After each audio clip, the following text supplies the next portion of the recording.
Hey, I'm Susan, a 32-year-old single and proud woman who leads a $25 million business.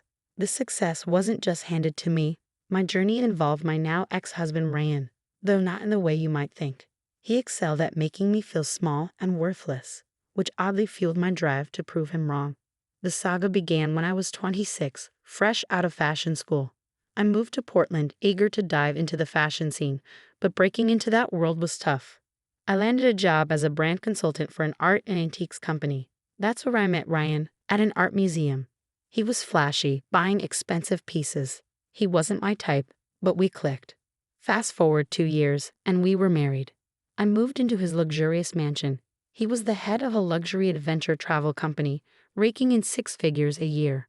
But, true to form, he was still all about chasing girls. Driven by my career and passion for fashion, I juggled my job and my fashion side projects. Life felt repetitive minus 9 to 5 during the week, socializing on weekends and sewing in my downtime. I had a vision and had been playing with fabrics for years. Back in college, I made custom dresses and I wasn't too shabby at it. But launching a fashion label was a different ball game. I had some savings, but I needed more to take my brand to the big leagues, so I asked Ryan for help. Hey honey, I've been thinking. I want to start a business. I've been putting my dreams aside, and since we're not planning on having a baby anytime soon, now seems like the perfect time. If that's what you really want, running a business isn't easy, right? It's going to demand serious hustle. Yeah, I get it. I've thought this through. The thing is, I need your help. I know it's a big ask, but could you help me out with some money? Are you kidding me? The day I married you, I promised we'd be in this together. Too bad you forgot about our wedding vows, huh? No, I remember everything. Are you sure about this? What's mine is yours, remember. I love you. You're the best. With Ryan's help, I took the plunge and started my company. Those first few months were hectic and overwhelming.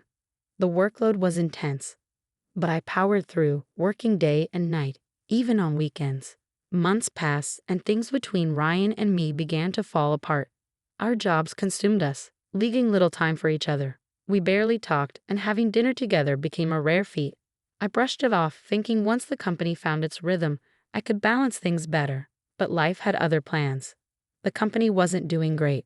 We invested heavily in top-tier materials and the best designers, but buyers just weren't showing up. I couldn't figure out what went wrong. Maybe the marketing wasn't clicking. My confidence plummeted, and I felt like I'd made a colossal mistake. I needed a breather. Ryan suggested throwing a dinner party to reconnect with friends. It had been a while since we socialized outside of work, so I agreed. We invited two couples we were close to, Daniel and his wife Margaret, and Logan and his wife Ariella. Since none of us had the time or energy to cook, we ordered from a steakhouse. I did manage to whip up some brownies for dessert. As our guests arrived, the conversation flowed, and I started to relax. It felt like a mini vacation from all the stress, just catching up with good friends. Hey, before we begin, I just want to say thanks for hosting us, Susan. You're the reason we're having this dinner, to celebrate your success. Oh, thanks, guys. I'm lucky to have friends like you.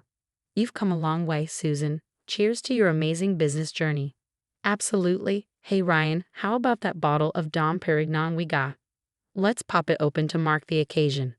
Of course, let's make it fancy. You guys know how to turn any gathering into a celebration. That's how we roll. Here we go, the good stuff. To friendship, success, and the little moments that make life special. Cheers. All right, let's dig in. Everyone, help yourselves. Wow, Susan, you've really created something amazing with your creativity. I saw some pieces lying around in the back, Logan commented. Thanks, Logan. It's been a wild ride. I replied, feeling a mix of pride and exhaustion. Seriously, you're like a business guru now, he continued. I wouldn't go that far, but I'm trying my best, I said, smiling modestly. You've got that drive, Susan. It's going to pay off soon, Margaret chimed in. Guys, Susan's whole business venture sounds brave and all. But in reality, running a company takes more than just passion. We've invested so much money in this business, but let's be honest, it's a money-losing machine.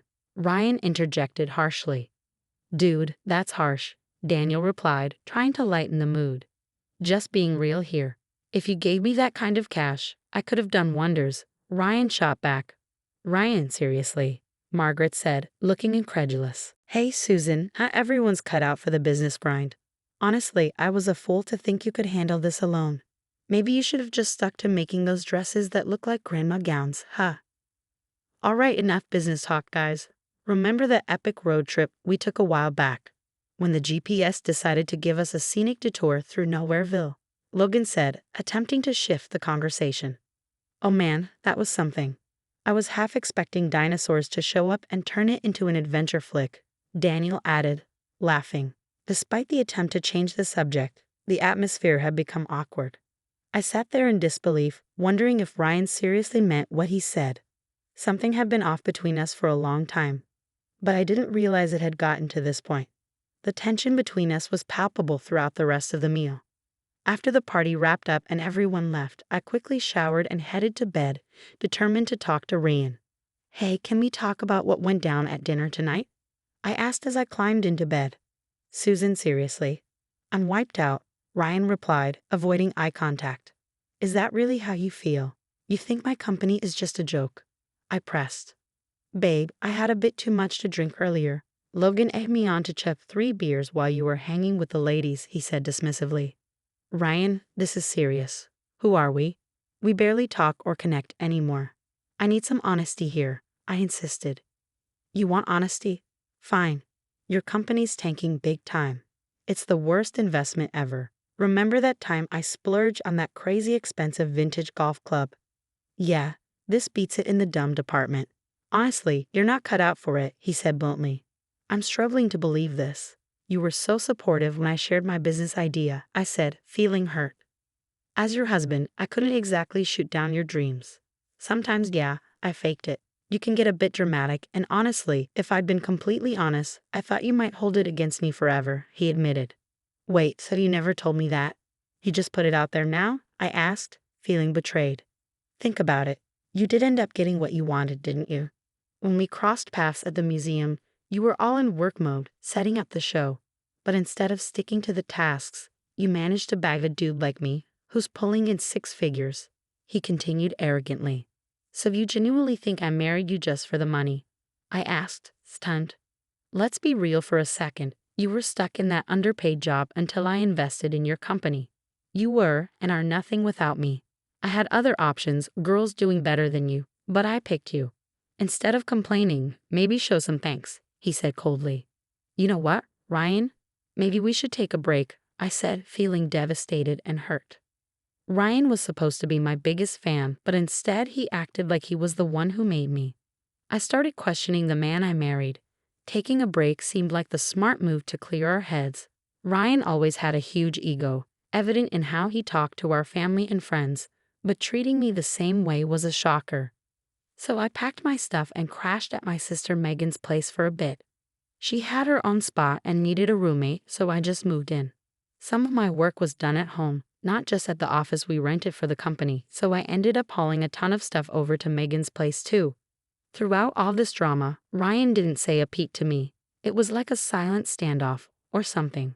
Setting up shop at Megan's and sorting stuff out was kind of confusing that first week, but you know what they say.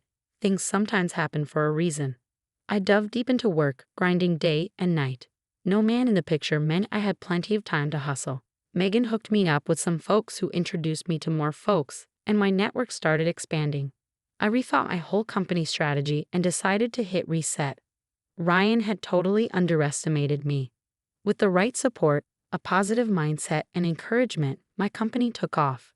The demand for my clothes shot through the roof. Everyone wanted my designs, and social media influencers were all about repping my brand. I was on cloud 9. The truth was, Ryan had been trying to get in touch with me after I moved out. He was calling me nearly every day, but I was ignoring his calls. I thought it might be time to sort things out, so I planned to swing by our house to grab my stuff and maybe, just maybe, patch things up with Ryan and consider moving back in. I got to the house, but Ryan wasn't there.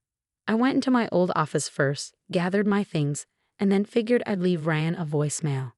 Hey, I swung by and used my spare key to grab a few things, but you know there's more to it. I wanted to see you too. I might have gone a bit overboard. As I was in the middle of leaving that voicemail, I paused and walked into our bedroom. My jaw practically hit the floor. There were women's clothes all over the bed. A silk black robe, a couple of dresses, and even makeup scattered on the dresser. It hit me like a truck. Ryan had been seeing someone else. He was involved with someone while still married to me, and to top it off, he brought her into our sacred bedroom. I snooped around a bit, hoping for a legitimate explanation, but deep down I knew better. The truth was staring me in the face. I dug through the closet and found a straight-up collection of another woman's stuff. Bags, bling, shoes, you name it. I took the long route home, needing time to process everything. When I finally got back, I broke down in front of Megan. "Hey, why the tears?" "Did things not go well with Ryan?" Megan asked, concerned. "My life with Ryan is done, Meg." "No, what happened? Did he say something?" "It's cool, we can talk to him and sort things out." "It's not about what he said, Meg. It's about what I saw." I walked into our bedroom expecting just to grab my stuff, and what do I see? Another woman's clothes are everywhere. "Wait a second, are you saying he's been messing around with someone else? Like cheating?" "Yep, you got it, and not just anyone else, Meg. He brought her into our bedroom, our freaking personal sanctuary. Can you believe that?" "Oh, Sue, I'm speechless. That's like a whole new level of mess. I'm so damn sorry you're going through this. Honestly, Meg, I'm not sure if I'll ever be okay again. I mean, here I was second-guessing my decision to take a break from him, thinking I was overreacting, and then I walk in and..." "Sue, listen to me. You're so strong, and you deserve way better than this. We'll get through this mess together, step by step. Look, you've got that big fashion event coming up. Promise me you'll focus on that, okay? Don't let this mess with your head." "You know what, Meg? There's just one step I need to take. I'm calling my lawyer tomorrow to get that divorce ball rolling. The next time I'm facing Ryan is when I'm handing him those damn papers. I just can't find the words to say to him. The disgust is too real." "Are you sure about this? I mean, maybe you're rushing into it," Megan asked, her concern evident. "Nope, Meg, I'm sure. He had the nerve to diss me and act like some hero for choosing me over better girls. But cheating and fooling around with someone else? Sorry, that's a deal breaker for me. Whatever you decide, I've got your back. Your call, your life. I'm in your corner all the way." I stuck to my word and called my lawyer, putting the whole divorce process in motion. Meanwhile, I had a massive marketing event for my company coming up. Big shots and major names were going to be there, so I had to keep my head in the game. And trust me, my company was in full bloom. Not to boast, but let's just say I made some pretty lavish purchases for myself. Anyway, I made sure to invite all my friends to the event. The big day came, and famous faces, social media stars, and just regular peeps like my friends were all in the mix. I was running around, making sure everyone was having a blast. Then the security guys pulled me aside and told me there was this drunken dude at the entrance causing a ruckus. His name was Ryan. I was fuming. He must have gotten wind of this through our mutual friends. I made my way to the entrance. "Seriously, Ryan, is this who you've turned into?" "I could ask you the same thing," he slurred. "Just go, Ryan. There's no room for you here. And what about you? Look at this whole spectacle you've created. What exactly are you trying to prove? Ryan, can we just..." "You thought throwing a party and gathering people would magically make you important and successful. You're a screw-up. This is a screw-up. Let's not do this now, okay? We can talk tomorrow." "Sure, go ahead and do what you're great at. Find another rich guy in there and bleed him dry, you vampire." I reached my limit and finally had enough. I made sure he got escorted out. The whole night was ruined for me. My mood hit rock bottom. I decided to keep the incident to myself. I didn't want to spoil anyone else's time. By then, I had grown so much stronger and knew what I had to do. The very next day, I sent him a hefty check, just to prove a point and deflate that massive ego of his. He tried calling me for days afterward, but I gave him radio silence. Finally, the divorce papers came through. I decided to give them to him face to face. And let me tell you, it was not just one paper I wanted to hand over, it was two. He had spent ages tearing me down, making me feel like I was worth nothing. He wrecked our marriage and even succeeded in raining on my parade during my big day. That was the tipping point for me. No more humility, no more pitying him. Sometimes you've got to show your true self and stand up to these self-absorbed types. I headed over to our place, knocked on the door, and Ryan answered. We stepped inside. Honey, I'm sorry for everything. You know what started as a joke and got out of hand. Yeah, we had our differences, but enough, Ryan. You think you're innocent in all of this? I know the truth. What do you mean? You've been cheating on me while I was away, and I don't even know. Did this happen before I moved out too? Is this why you kept saying you weren't ready for a baby? Who told you that? Who snitched on me? Wow, I can't believe this. What's wrong? You know what? I don't even want to know. Our marriage has been a complete train wreck. You weren't here and things got messed up, but what we have is real. Real? Ryan, you don't respect me. You don't love me. You just care about yourself. Is that what you think marriage is? I didn't even cash the check you sent me. I want us to be together. Let's move past this. You know what? You should cash it in. It's just money, and honestly, it means nothing to me. But you made such a fuss about it all these years. Come on, Susan, just let it go. What's your deal? I'll tell you what my deal is. I have two things for you. Check this out. What's this? Divorce papers. It's time to put an end to this mess.